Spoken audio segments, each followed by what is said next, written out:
I'm recording already because the last episode we recorded with Colin Sutton, I forgot to press record and we had to do the intro again. And luckily, Colin is so cool.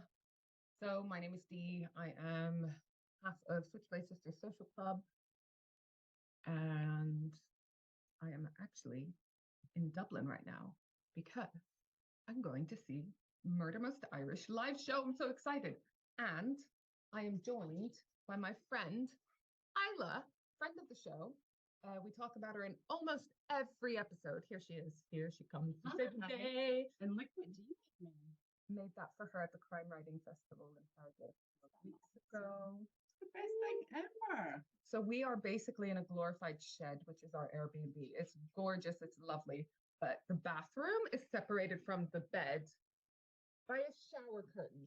So it's a good thing we're really good friends. And we are now waiting for my sister to join us, but she said she's putting on her face and eating, so who knows how long she'll take.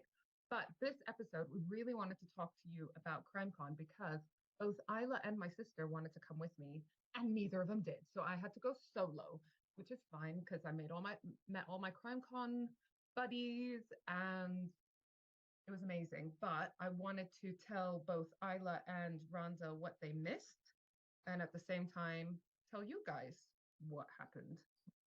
But like I said, we're just waiting for her. So we're in Dublin. It's awesome. We are in the Bagot Street area. Yes, Yeah. In our shed. It's lovely. And Wednesday night, we're going to the Murder Most Irish show. Fucking love those girls. If you haven't listened to Murder Most Irish, check it out.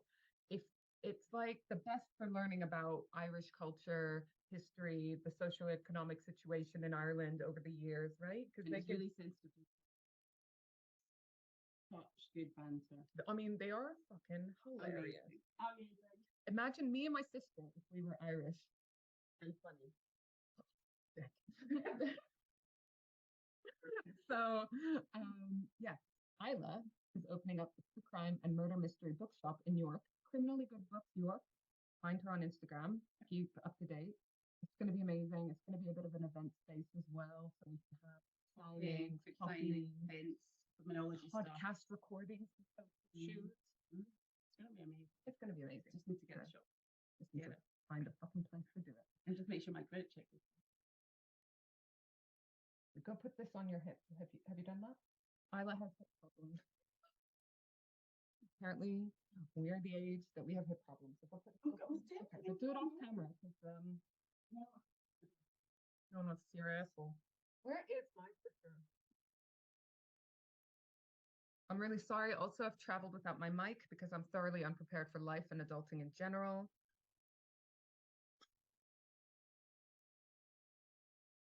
So, CrimeCon in London is September. I can't remember the dates. I'm really sorry. But if you go to CrimeCon UK or crimecon.co.uk, fuck, I'll put all the links in the chat. But you can buy tickets now. And if you use our code SSSC, you get 10% off. And we will obviously be there. All of us, right? Isla, you're going? Isla's going to be there. I'm going to be there. His sister's going to be there. Isla's dodgy hip's going to be there. Whatever other things we break in the meantime, because by then we'll be even older. And then, yeah, you can come hang out with us.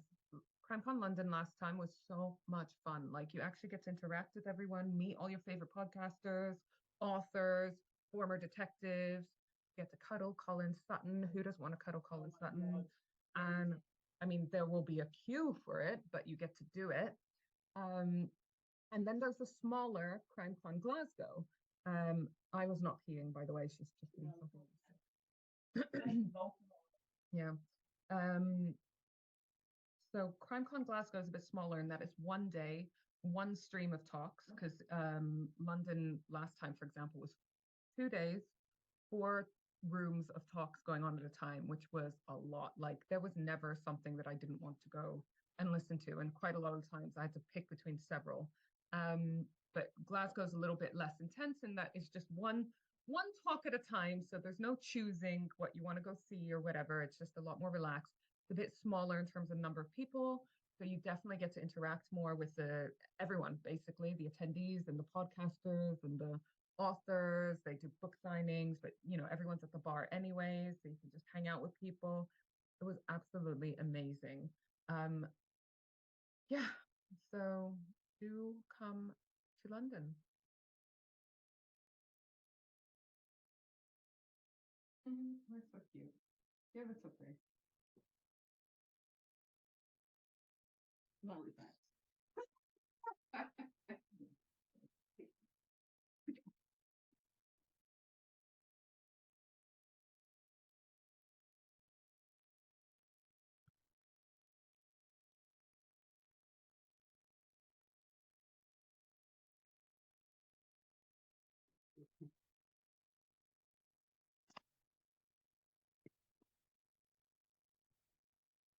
I'm excited because my sister's here. You're on mute, stupid.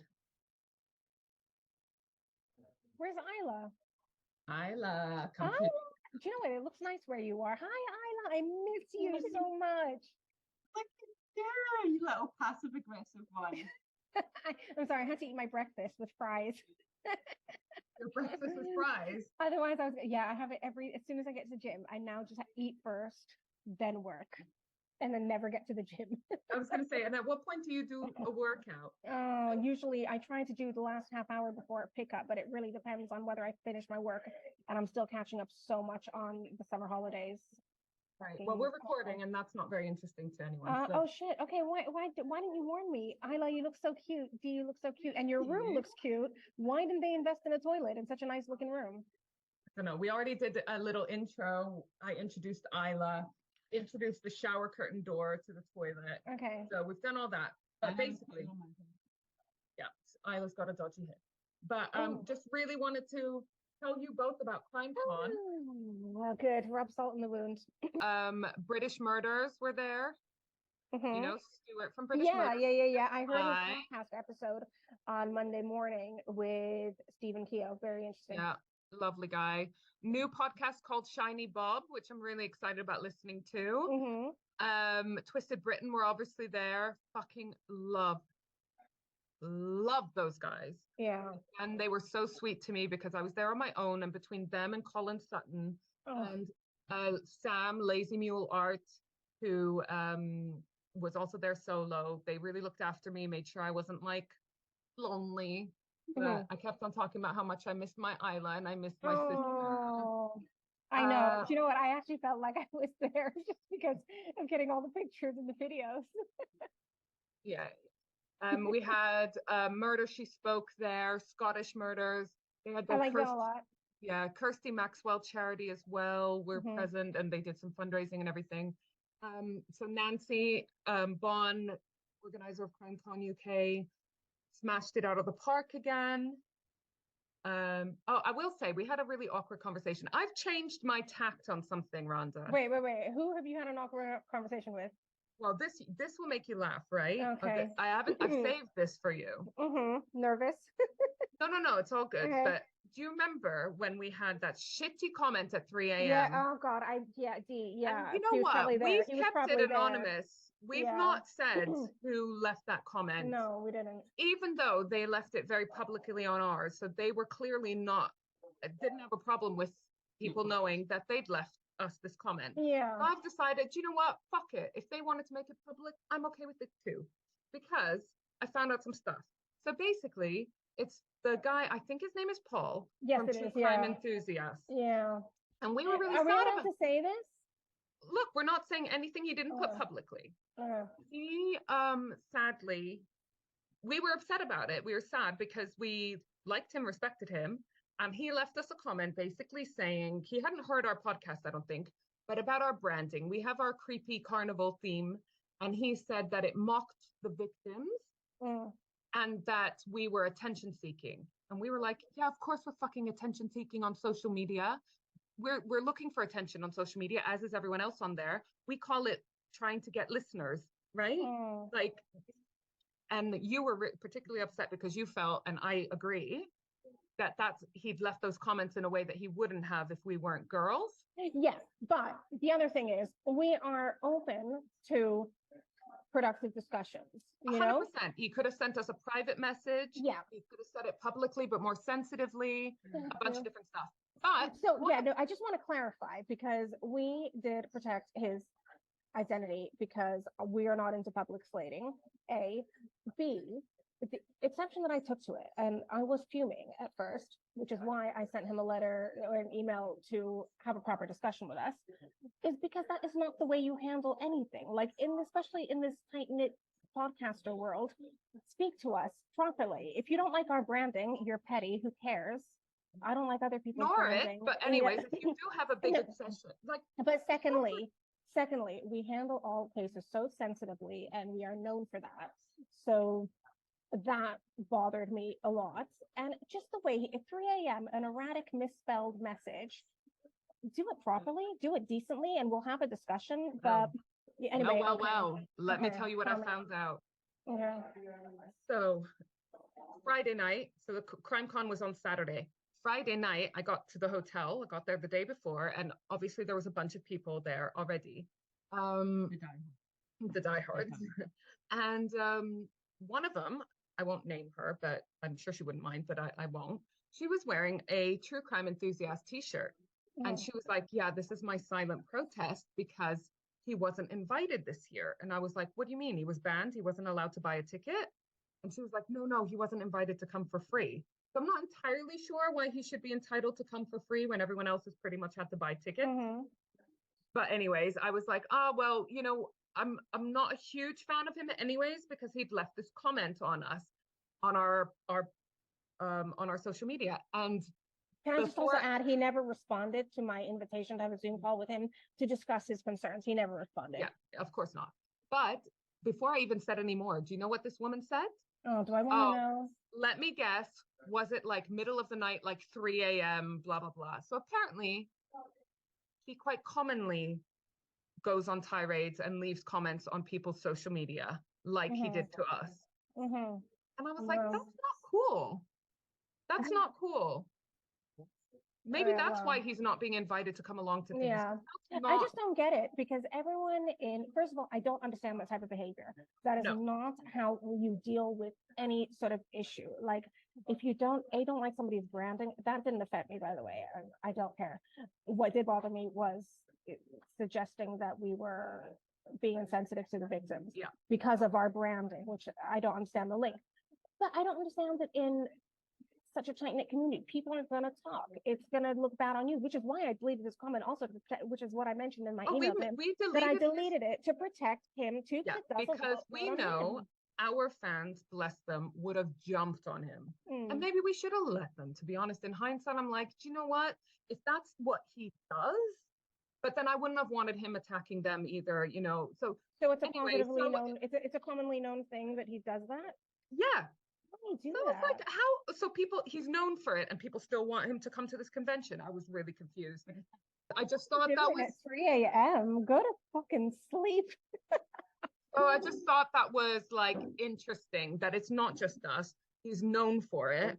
I mean, even this woman who was a friend of his and fighting for him to be at CrimeCon was like, I've been shocked by some of the comments that he's left. How can you still be friends with somebody like that? Like that, surely the core fiber of their being is so repugnant to make anyone want to feel bad or to be so indecent. How could you want to be friends? And as a woman, how can you stick up for a guy like that? I don't know. Whatever, each to their own. I thought he was a dick. Yeah. So there you go. I just thought that was a little bit of interesting intel. I don't know why. I don't know why he would self-sabotage like that. I honestly, I mean, can we move on to something much more cheery? Yeah, fuck him. Let's go. Yeah. Fuck him. We don't want to give him more airtime. But when I was checking in on the Friday, the two ladies checking in next to me were like, "Oh my God, it's Dee!" And basically, shout out to Kirsty and Chloe who are coming to my Murder on Tap event in Twickenham on the 28th of September. But they were like, "Oh my God, we're coming!" And I think they're the ones that are coming from like 2 hours away. Yeah, they are. They are. Yeah, they are. So I've got a lovely little selfie with them, and so just so adorable. And then another moment that will stick with me was when I was leaving. So there's a guy called David, who I think does a lot of the social media for CrimeCon. and he was just adorable. And I spoke to him at different points during the day. But as we were leaving, he was like, please let me take a selfie with you because my Oh, friend absolutely loves your podcast and she'll be so excited that I oh met my you and God. jealous. I was like, and that's the Oh kind of my thing. God. It sounds like I'm boasting. I'm not boasting. I'm just in shock.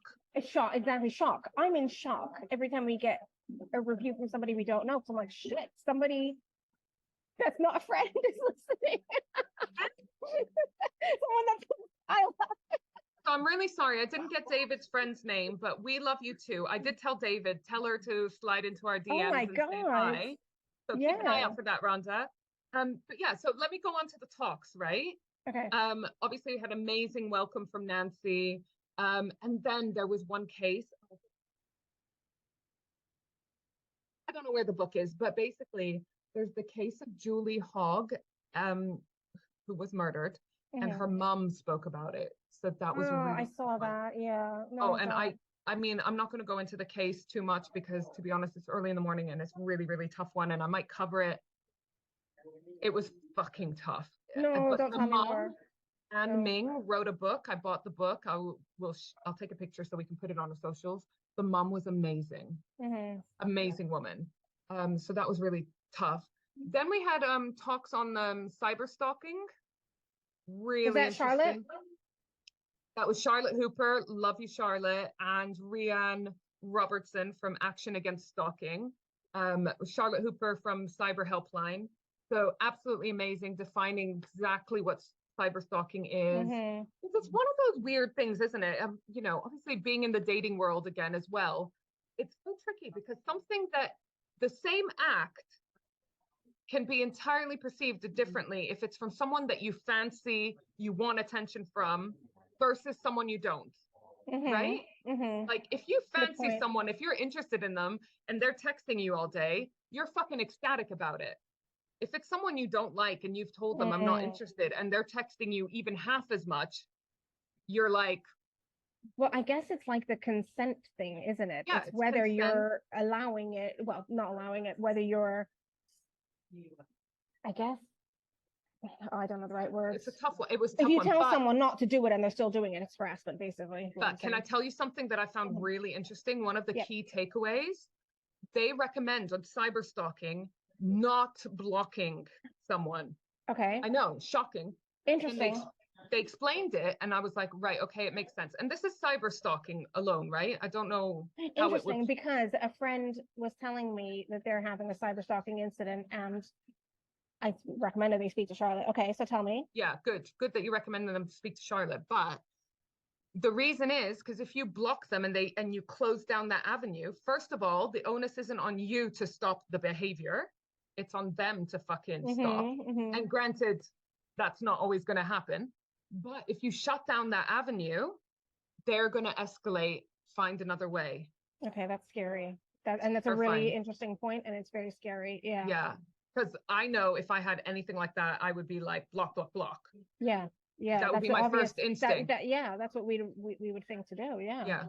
So, Oh yeah, my if you have God. any concerns about cyber stalking or whatever, do check out Charlotte Hooper, Cyber Helpline, Rianne Robertson, Action Against Stalking. They were obviously super knowledgeable on the topic and amazing. Then we had Jane McSorley doing a talk on such a fascinating case. The case of Nicholas Rossi. She's just released a podcast called I Am Not Nicholas. So this is a guy, a fugitive, wanted for, I think, fraud, but also sexual assault on minors, et cetera, became a fugitive. And then basically fast forward, I don't know how long, they find this guy in Scotland called, I think, Arthur Knight, and they think it's him. Wait, is this a true story or not? I thought it was a true story. Oh, it is true. Okay, okay. CrimeCon is all true stories. No, not everything. Yeah, we had fiction authors there in London, didn't we? Nope. Okay, well, maybe I wasn't paying enough attention. Okay, yep, keep going. Probably not. So made a series called I Am Not Maybe Nicholas. I wasn't even there for half of it. You weren't even there for half of it. But yeah, phenomenal. Basically, this guy is absolutely bonkers, trying to convince everyone that he's not this guy, Nicholas Rossi, when he so clearly is. Okay. It's amazing. So I can't wait to listen to that podcast. Yeah, because I keep seen it pop up, and I didn't listen to it because I thought it was fiction. So okay, I'm gonna. Then we had the amazing Dr. Honor Dora Townshend. Yeah. She is So releasing interested in that. Didn't she do a talk about crime and musical subcultures, which I was so Tunes interested on in? Trial, the criminalization of music subcultures. And you know what she said? It goes all the way back to like Mozart. They thought that Mozart and Beethoven would corrupt the ladies of the court. I'm so interested in that because obviously, like my degree was ethnomusicology. So yeah, so interested. And I'm gonna read up we on just her stuff. covered West Memphis 3. She talked about that. We've talked, and it's popped up in a lot of our cases. And also, it always hits home a bit with you and me because a lot of the bands that get blamed for being like evil are ones on our playlist. We fucking love Black Sabbath. We used to listen to Marilyn Manson before he was problematic, genuinely problematic, not pretend. Oh yeah, I think he always has been. Yeah, no, I know, but you know what I mean. Yeah, Jesus. A lot of yeah, these God, bands. we should do an episode on him. Oh my God, that's a fucking But sex she offender. was phenomenal. So she talked about satanic panic and through the ages, but also not just like heavy metal and that kind of stuff, but now also like obviously rap and hip hop and crap music and a whole bunch of other genres of music that are also being accused of encouraging violent crime, basically. She's amazing. She's got a season on crime and investigation coming up called I think she's on Dead to Me, as well as Bodies in Suitcases. And we're gonna be interviewing her soon. Okay, cool. Awesome. So excited. She's a fucking legend. Yeah. Then Mary Turner Thompson came on to talk about her relationship with her husband. And I have read her book a couple of years ago, The Bigamist. It's basically a guy. They don't even know. Isla's face. I think we need to have Isla present. Isla needs to be a meme recording. or a gif. Every podcast recording just for her reaction. My phone. That's why I went, ooh. Oh. I went to get my So this woman is phenomenal. So she found out that her husband was like cheating on her, whatever. But it turns out he was a mega bigamist, millions of wives, not millions, but about 14 children with different people that she could find. This is only what she could find across continents and all sorts. Several wives, obviously overlapping and all sorts. But the thing that was like really tough, but so empowering, her daughter was up on the stage with her. Her daughter with this guy, who's like a young adult. I would, if at a guess, she's in her 20s. What a brave woman! Like both of them, fucking brave. So she made it her life mission to find out all these different women that have been affected by this guy, because it's not just that he's having kids with them to entrap Where them. was he living? Was he living somewhere where bigamy was allowed? No. Oh. No. Wait, was he marrying? And he's also rinsing them of money. Oh, so she said she lost around 200 grand. You know, so it's awful. Then next talk, cult following with the amazing Casey from the Cult Vault. Such a great podcast. What a lovely woman. And she interviewed a woman called Bexy Cameron, who grew up in a cult called the Children of God. And she managed to escape. Is that the one that River Phoenix was in? And I don't know. Yeah, I don't know. I mean, it's is. quite a big one that's across continents. Yeah, I think it's it is. in the States, it's in the UK, in Scotland, it's in all places. And she managed to escape. And the actress that is leading the Me Too movement, the fuck is her name? She was in Scream. Let me Google her real quick. Oh, the one that was also in Party of Five? Don't know. No. So this lady, Bexy Cameron, phenomenal. But she's also Rose got McGowan. That's what I'm talking about. Yeah. She has also got a series, which I don't have a note of, where she goes and joins different cults. Oh gosh. I know. Wow. I can't wait to. I need to know the name of that series because I want to watch every episode. We'll find that out. I know it's phenomenal. Then we had our love, Colin Sutton, talking about DNA, and they had a really interesting talk. It was Colin Sutton, Jim Fraser, who's a forensic scientist, and Julie McKay. I think she's a former police officer as well. So apologies, Julie, if that's not true. No, I think it is because I also got her book about one of her cases. She caught a murderer, the murderer of Melanie Field, I think. Anyways, sorry, I'm very unprepared for this. They had an interesting chat because Julie McKay said what she would love is for DNA to be taken from people when they die. Okay. Because their human rights are not really impacted because they're dead, and they might be able to close a bunch of cases, either that they're responsible for or familial DNA. Okay. Mm-hmm. I thought, whoa, that's a really interesting concept. Yeah. Colin took it one step further and was like, I would like people to have their DNA taken at birth so that we can catch them right away. Mm-hmm. Then Jim Fraser, I got old hippie vibes from him. So he was like, no, I don't think we should take DNA from anyone unless there's an actual arrest, reason for arrest or whatever. But it was just a really interesting debate. I never ever thought of this idea of taking DNA from people when they die to clear up cold cases. I love it. Yeah. I think I love it. Because I can see that there would be a debate around taking DNA at birth because it's like the whole microchipping debate and stuff like that. And a lot of those concerns apply to taking DNA at death as well. Mm-hmm. But I think I love it. I need to do more research on this. Yeah, I haven't thought about if it can solve cold cases and give people closure, I don't see the harm. I don't see the harm, but I haven't heard the debates and the arguments against it either. Yeah, it always goes back to like the rights of one versus the rights of many, doesn't it? And I feel like that might be a really nice balance. Okay, now I have a little confession, and that is that I missed the Joe Millington forensic science talk, which I really wanted to go to, but I was knackered and I took a nap. Naps are good. A nap. Okay. Yep. Pints with podcasters and pints with Twisted Britain. They did this at London as well. We had the people from Murder She Spoke and Stuart from British Murders, just talking about different things to do with true crime podcasting. It was really fascinating. It was lovely. And then we had the pub quiz. Oh, no, wait. I'm sorry. I've missed out a huge thing. At that Podcasters and Pints talk, Ali from Twisted Britain opened it with a poem, closed it with a poem that he wrote, but the poem that he closed it with, in this poem, he proposed to his girlfriend, Sarah. I know, so cute. I know, that was so cute. Yes. So it was fucking adorable. Then, later on that evening, we had the pub quiz, and like I was hanging out with Sam, Lazy Mule Art, and I was like, let's do it. We're gonna lose. Were the questions crime themed? Yeah, true crime pub quiz. And then, but we ended up joining Sarah's team.